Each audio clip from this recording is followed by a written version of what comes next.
താമരശ്ശേരിയിൽ മരണപ്പെട്ട ഷഹബാസിന്റെ കുടുംബത്തിന് നീതി ഉറപ്പാക്കണമെന്ന് മനുഷ്യാവകാശ സേന കോഴിക്കോട് ജില്ലാ കമ്മിറ്റി ഭാരവാഹികൾ. കുടുംബത്തെ സന്ദർശിച്ച സേനാ ഭാരവാഹികൾ സഹായങ്ങളും വാഗ്ദാനം ചെയ്തു. ഷഹബാസിന്റെ കുടുംബം നിലവിലെ സാഹചര്യത്തിൽ അനുഭവിക്കുന്ന ബുദ്ധിമുട്ടുകളും അവരുടെ ആവശ്യങ്ങളും മനുഷ്യാവകാശ സേന കമ്മിറ്റി അംഗങ്ങൾ നേരിട്ട് കണ്ട് മനസ്സിലാക്കി. കുടുംബത്തിനാവശ്യമായ നീതിയും സാമൂഹ്യ സുരക്ഷയും ഉറപ്പാക്കുന്നതിനായി ഉയർന്ന തലത്തിൽ നടപടികൾ സ്വീകരിക്കണമെന്ന് അവർ ആവശ്യപ്പെട്ടു.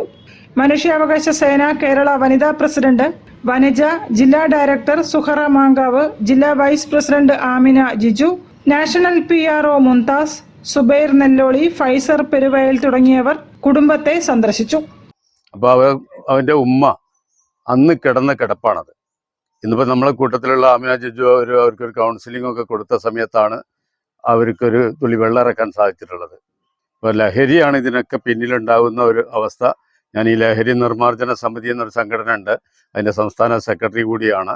അപ്പം അതിനെതിരായി കൊണ്ടുള്ള പോരാട്ടത്തിലാണ് വിദ്യാർത്ഥികളിൽ. നമ്മൾ എത്ര പോരാട്ടം നടത്തിയിട്ടും അതിങ്ങനെ വർദ്ധിച്ചു വരിക എന്നല്ലാതെ അതിന് മാറ്റം കാണുന്നില്ല. അപ്പം നമ്മൾ ഓരോ വീടുകളിൽ നിന്നാണ് ഇതിനുള്ള തുടക്കം കുറിക്കേണ്ടത്. ഷഹബാസിന്റെ ഉമ്മയ്ക്ക് മാനസിക പിന്തുണയും കൗൺസിലിംഗും നൽകിയതായി മനുഷ്യാവകാശ സേന അറിയിച്ചു. മനുഷ്യാവകാശ സേന പ്രവർത്തകയും ലൈഫ് സ്കിൽ കൺസൾട്ടന്റും ഹീലിംഗ് തെറാപ്പിസ്റ്റുമായ ആമിന ജിജുവാണ് ഷഹബാസിന്റെ ഉമ്മയ്ക്ക് പ്രത്യേക കൗൺസിലിംഗ് നൽകിയത്. കുടുംബാംഗങ്ങളുടെ മാനസിക ആരോഗ്യം പുനഃസ്ഥാപിക്കുന്നതിനും അവരുടെ വേദന കുറയ്ക്കുന്നതിനും ആവശ്യമായ മാർഗനിർദ്ദേശങ്ങളും തെറാപ്പിയും നൽകി.